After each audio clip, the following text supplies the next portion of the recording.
got to say that the journey that we've been on has been long, it's been perilous, it's been incredibly ingratiating, where people have been so kind and compassionate and meeting the needs of our displaced citizens. But now we have a place called home. And when people come home, I am so excited to be able to give them the warmest welcome possible. And when we think about all of that wonderful support that we've received when we're out of the community, what I have to ask our citizens now is that when you come home and you know it's going to be different, and some of us have fared better than others, I know that we were a strong, good-hearted community before, and I know that because we've received so much, what I hope is that when we all come home, we help and support each other through this next phase of our journey. All I can say is welcome back, family and friends and citizens of Fort McMurray. I'm so proud to have our home open again so we can get back to the business of life and enjoy ourselves.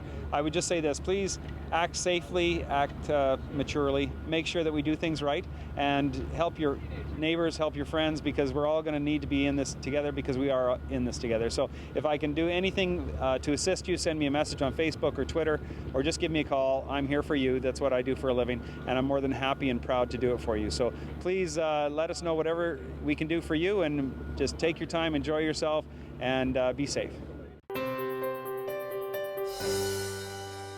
I'm at McDonald Island Park with the Suncor Community Leisure Center and Shell Place with Annette Antoniak, the CEO of McDonald Island. And there's a couple of big events happening on June 29th, events that are designed to bring the community together. What are the events, Annette?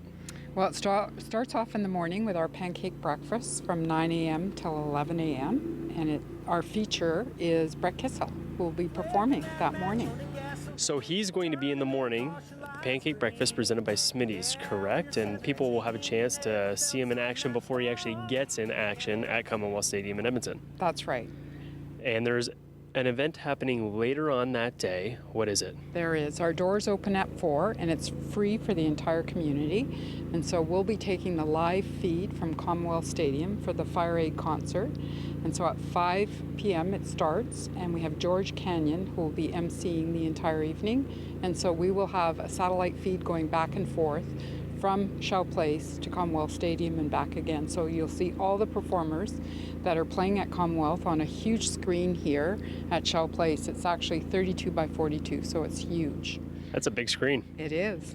And that is, of course, the Fire Aid concert headlined by Nickelback at Commonwealth Stadium. That's a fundraiser to help support local charities right here in Fort McMurray. So you might as well come check it out here at Shell Place because it's free of charge, and that concert is of benefit to you. Anything else you want to add to that spectacular day there, Annette? We just want to see everyone come out and enjoy and reconnect. People are slowly coming back into the community, and this is an opportunity to meet your neighbors, meet your friends, family, and enjoy an evening out. Reconnect, that is the big word that we're getting out of this. We're trying to get a sense of normalcy here in Fort McMurray. Obviously, we know part of the town has been devastated, but this is your chance just to get back into a little bit of a routine and back with your community members to celebrate that we are strong and we are here to rebuild. Thank you very much, Annette, for joining us. We have more Fort McMurray Strong right around the corner.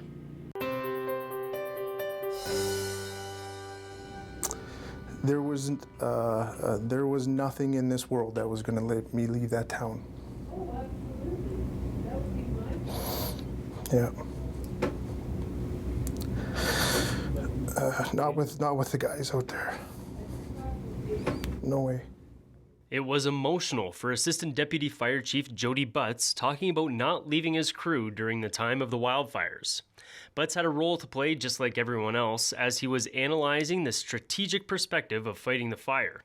He spoke to me before about Birchwood Trails and wanted to show me more about what was happening to the downtown core after the city was evacuated on May 3rd. The fire came generally from the south the first day, and then later on in the second day, the wind and the fire turned and went like this, and then the third day, it just swallowed the rest. It went like that. On day 5, I believe, the Clearwater River bank that everybody is known to, it's right there, and when you go downtown, you see it. It lit up. So when we talk about fortunate, I feel we were fortunate that night because it went through in the middle of the night, not in the middle of the afternoon with extreme fire behavior. So when it went through, it was raining embers into the downtown core. all of our firefighting efforts or resources were placed downtown, just hot spotting, and for a period of 3 to 4 hours, 5 hours, we prevented downtown from starting on fire. This was yet another battle that was won by the fire department during this crisis. Essential services like the hospital were saved. Another downtown facility, McDonald Island, which happened to be the staging area for the first responders, was also under siege from the wildfire and something else. If we were to find any humor in it, and maybe the guys won't think this is humorous, but it's in the middle of the night. The night is aglow. The bears. The fire pushes the bears across the river, and we had firefighters out there watching and hot spotting, bumping into bears. Fortunately, no one got hurt, but I could imagine a little bit scary in the middle of the night. We have to remember the wildfire didn't last one day, it lasted multiple. And because of the heat from the fire, hot spots surrounded the city, which the department is still trying to eliminate. Cold line it is the term that we use. You have to go there, you have to dig it up, you have to put your eyes on it, and you have to expose it to the air, put water on it, cool it down. You have to realize in the muskeg regions, in the softer ground, the heat will stay at about 500 degrees, 18 inches below the surface, and will stay there for months. So the process has to be completed to eliminate any threat in the future. The firefighters are still looking out for the safety of Fort McMurray. The initial work was putting the fire out and defending our city. The second was making it safe again. They did truly save our city. With another untold story from the people on the ground and continuing to be Fort McMurray strong, I'm Doug Roxburgh.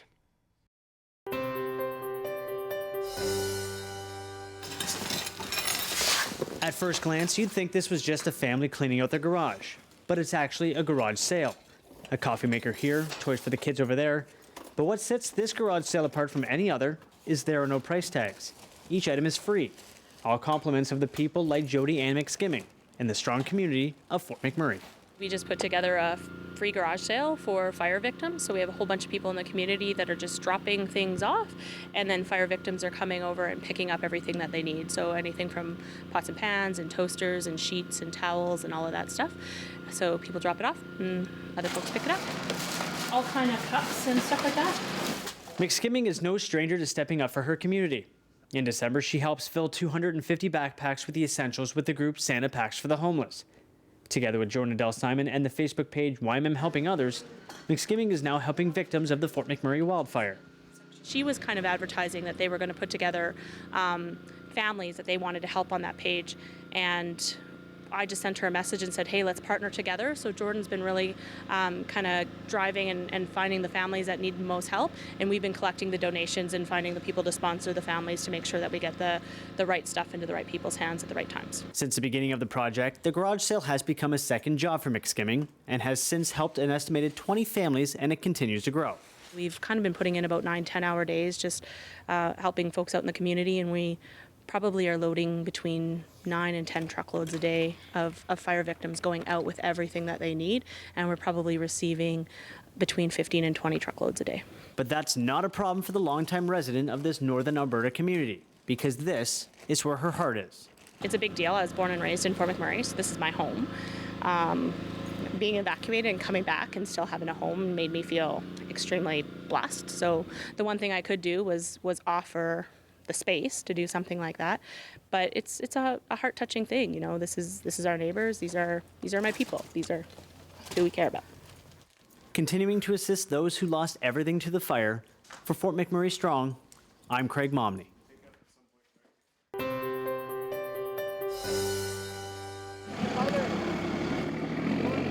14-year-old Caitlin Lapine wanted to prove that age is just a number. As an avid animal lover and equestrian, Lapine wanted to take part in the pet rescue efforts, but was told she was too young. The teenager wouldn't take no for an answer, so she thought of another way she could help that was close to her heart. I thought maybe I could plant trees for all the areas that lost the trees, especially because I ride horses a lot. And down on Tower Road, we lost all the trees in the trails. And that's really what started the idea for the trees, is after I saw that the trails were completely destroyed, and I went on them every day and they were beautiful and green, I wanted to get it replanted and get Fort McMurray green again. Her initial idea was to assemble a group of teenagers under the age of 18 to assist in planting 200 saplings in areas where large amounts of trees were lost during the wildfire. But an email to a company in Prince Edward Island sparked something bigger than her and her mother initially expected. She started a GoFundMe page, and then she reached out to Vessie's in PEI, and Vessie sent her an email saying, we have some trees that we could send you, give us an address. She gave them the address of the ranch that we were staying at, and they sent an email saying, we've shipped $13,000 worth of trees to you. When I read the email, I was shocked. I didn't think they were actually going to be able to send many trees because they were just going to talk to their manager and see if they were able to, but they sent all their out-of-season stock. The number of trees was too much for her and her friends to plant, so the Lapine family decided to give the trees away to McMurrayites to plant themselves, something Ray Fraser, one of the recipients of the trees, thought was a great initiative for someone so young. I think it was a good thing put out by the kids that wanted to participate in helping out but weren't old enough, and kind of a good idea by them. Kind of a memorial tree so we get them to grow. The forest will grow by itself, but when you're planting trees, you're basically symbolizing the rebuild. When Lapine returns to the Wood Buffalo region, she plans on continuing that momentum by replanting white birch trees along the trails on Tower Road. For Fort McMurray Strong, I'm Craig Momney.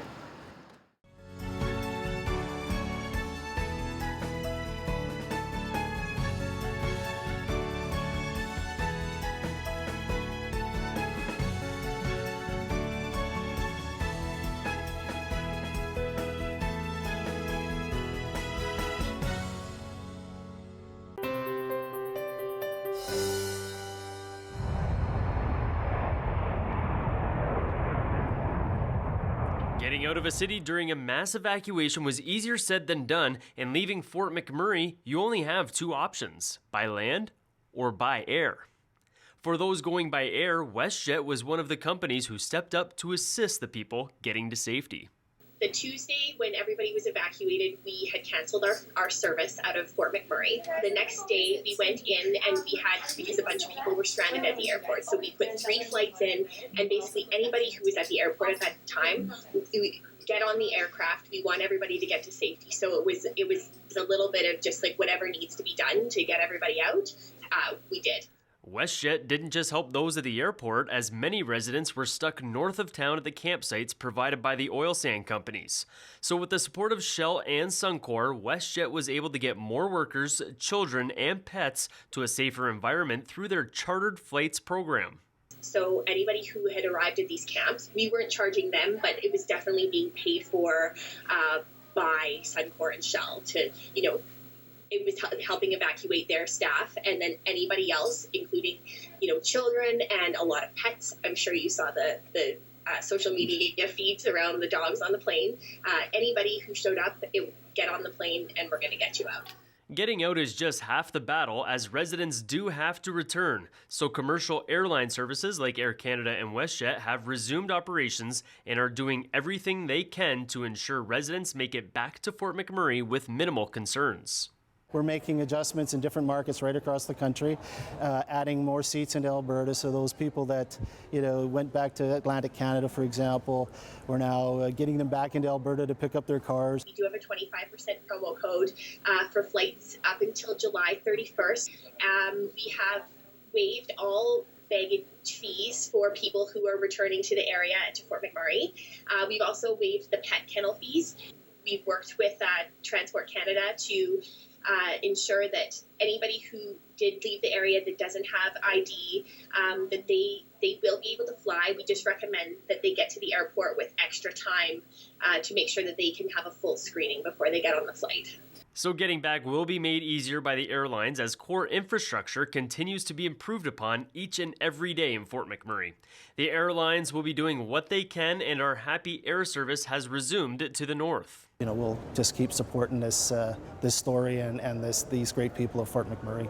Everybody's hearts have been with the community since we saw the devastation occurring at the beginning of May, and we're very proud to be able to support your community during this devastating time, and we're going to be here for you for the long term.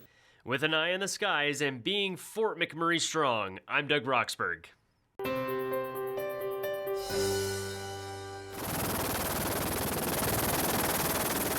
You know, it's really amazing, you know, they talk about Fort Mac strong, and really the strength of each individual came out at that time.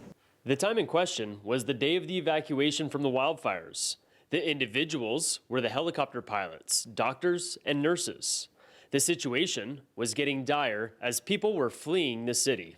As you know, we've been calling this fire the Beast, and I had no idea how large a forest fire could get until I saw a fire of this magnitude. And as the smoke kind of got bigger and bigger and closer, then it started to really get real. And then that's when I guess started kicking in that, okay, I think we might have a problem, I guess. It was real, all right. The flames began to curl over the mountains near Abasand and made their way to Beacon Hill. So the hospital staff began getting patients to safety as quickly as possible. Most patients could be transported by the highways, but there was one patient who required immediate care in the intensive care unit. They had to be transported by air to the nearest facility, so with some quick thinking, Katie Kirshner called the local helicopter emergency response organization, HERO for short, for a big-time favor. We got a call, I forget the exact time, it was in the afternoon, I believe. Roughly about 2 o'clock, I believe it was, from the IC unit at Northern Lights Regional.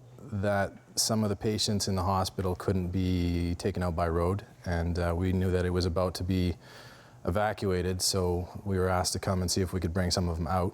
So the other patients could drive out, but there was one that we knew needed medical attention and needed it sooner than later, so we had to get that patient out as fast as we could and as safely as we could.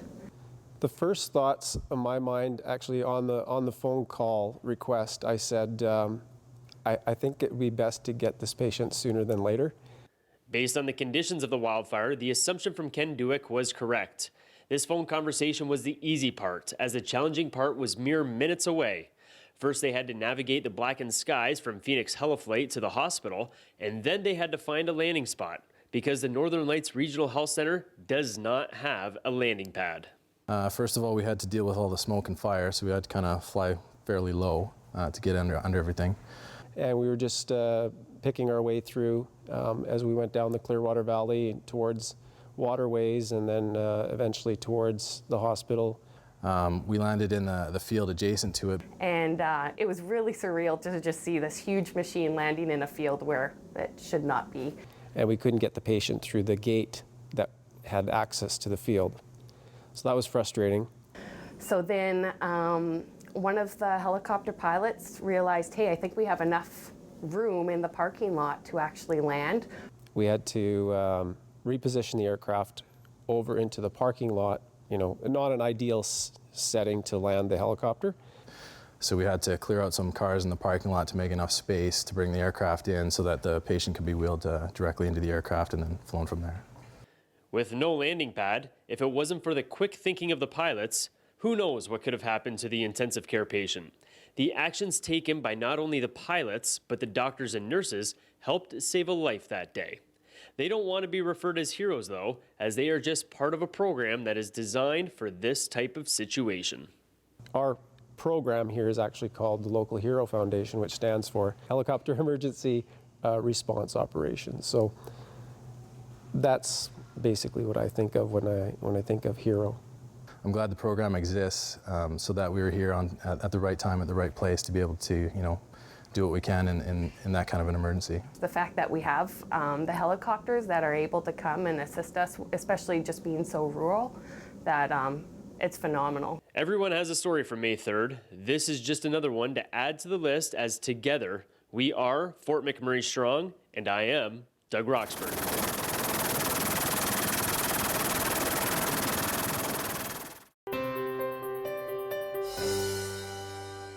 Well, it's going to be a fabulous night. We are talking about the Fire Aid Concert happening here in Edmonton, June 29th. That's this Wednesday, and I'm here with Alan Watt with the Edmonton Eskimos. Tell us a little bit about everything that's gone into creating this event.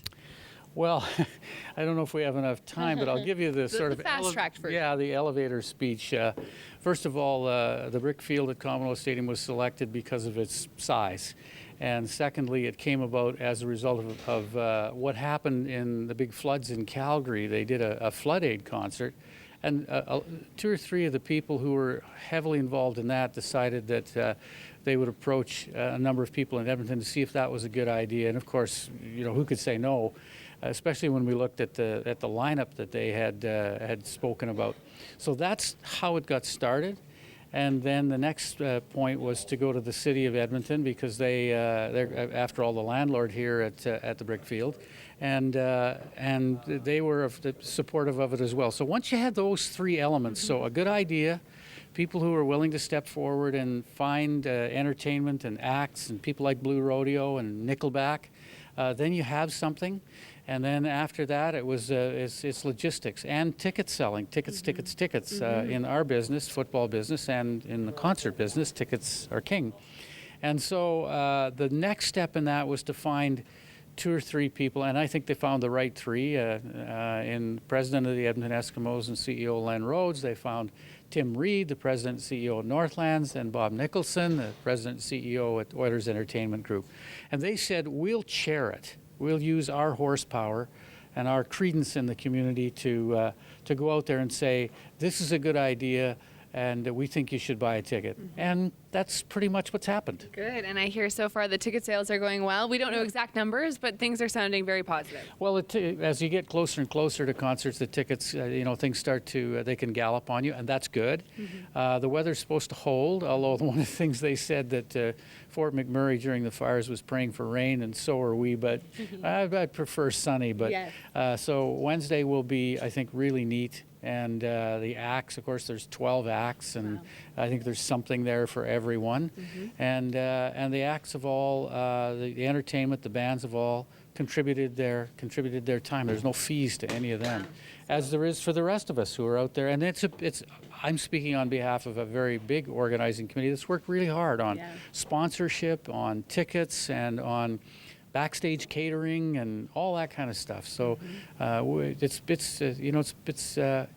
the concert happened at noon any day up until the day of the concert, it would still be considered a great success. But 4 o'clock on the 29th, we'll take that as a start time. Alan, tell us a little bit about where the money is going for this concert. As you mentioned, a lot of the bands are donating their time. The services are being donated. This is a huge fundraiser for Fort McMurray victims.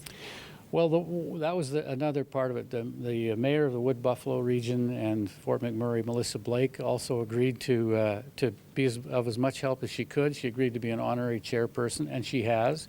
And she's leaned in on it a couple of times, thankfully.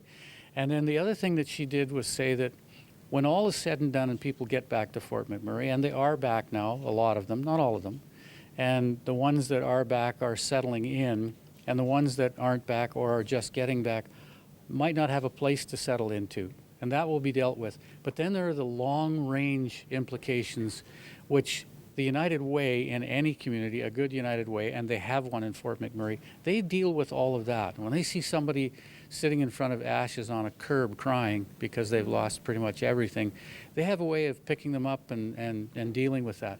And so she asked if the money would go to the United Way, and we said absolutely. So that's where it's going. The funds, the net funds from this will go to the United Way in Fort McMurray. There we go. Alan, thank you so much for your time. Alan Watt with the Edmonton Eskimos, the Fire Aid Concert, Wednesday, June 29th here at Commonwealth Stadium.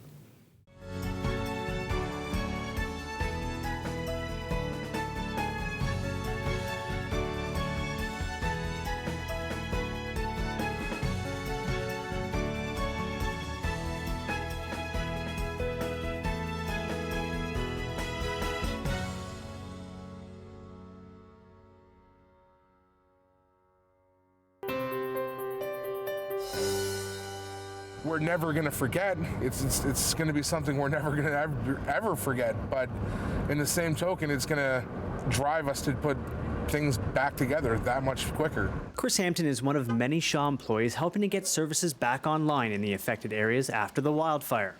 And he was eager to get back to work. It was my chance to give back to it. Not as in a Shaw thing. I mean, that was part of it, but as my whole life, 16 years I've been here, and this has given me the most I've ever had throughout my life. So it was the one time I could give back to this community. Hampton is part of a small team of 32 in Fort McMurray. They all safely evacuated the town on May 3rd, but not without loss. The homes of 4 employees, including Hampton's, burned down during the blaze. Hampton may have lost everything, but his spirit is still intact. I'm not the type of guy that's gonna sit around and say that's not my job or leave it to somebody else. It's like, hey, we're here, let's do this, let's do what we can. And like I said, it's my chance to pay Fort McMurray back for all the things that it's done for me. A lot of those people who lost their houses were the first to raise their hand and say, I want to get back, I want to help rebuild. We need to be there for our customers. And I think it was important for everybody to get back and help out as much as they could. Known for their assistance in recent disasters like the floods in southern Alberta, Hampton says Shaw has been a big part in supporting those affected in Fort McMurray, and feels the company he works for looks at his customers more like a community than just a name on an invoice. Shaw really sees our community as a family, not as individuals and people that just give us money for a product, right? I think we're a little bit more invested into our community than that, and that's what I love about this place. A sentiment shared by fellow Shaw employee Colleen O'Hara. We know what Fort McMurray is. Fort McMurray is not just the oil sands. Fort McMurray is a community. It's a home. Whether we have a home or not, welcome home and Fort Mac is back is so much more than just work. You know, it's community, it's pride, it's our homes. This is home, and this is where we belong, and this is where we will rebuild. Sometimes people ought to think this is a transient town. You know, people come here for the work, but it's not like that. It's more than that. It's a family. It's a community, like an actual community. Like a lot of people come from other places and say they have a community, but when we overall look at things, I think that a lot of people would understand this is probably a better sense of a community than anything else. Continuing to support those returning to the region, for Fort McMurray Strong, I'm Craig Momney.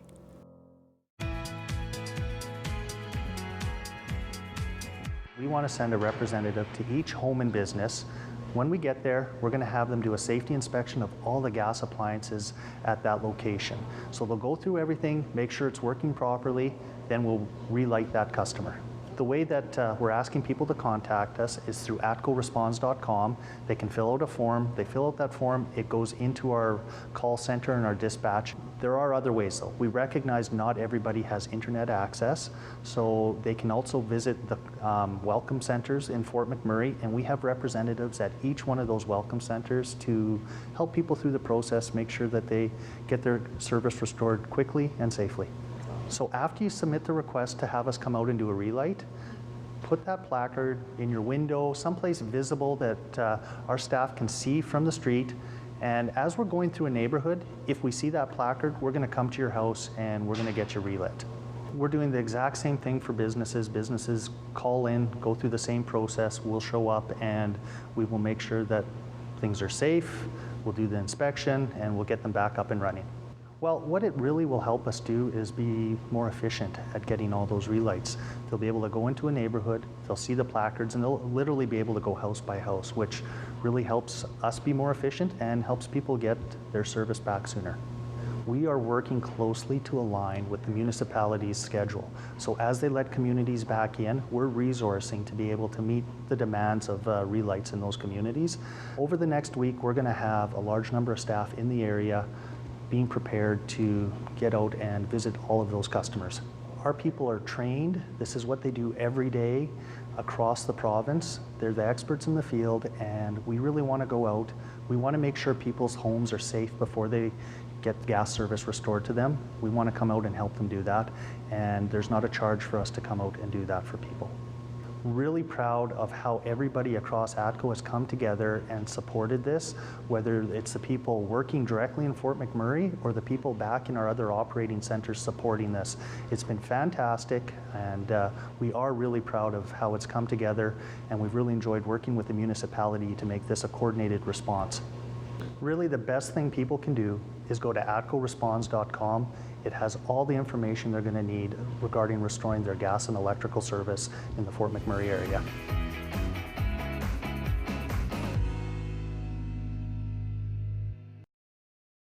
We have created this dedicated Shaw TV channel to help Fort McMurray residents stay connected to the latest community news and developments as they return home following the devastating wildfire in May. If you have important information or a story idea, please contact edmmc@sjrb.ca.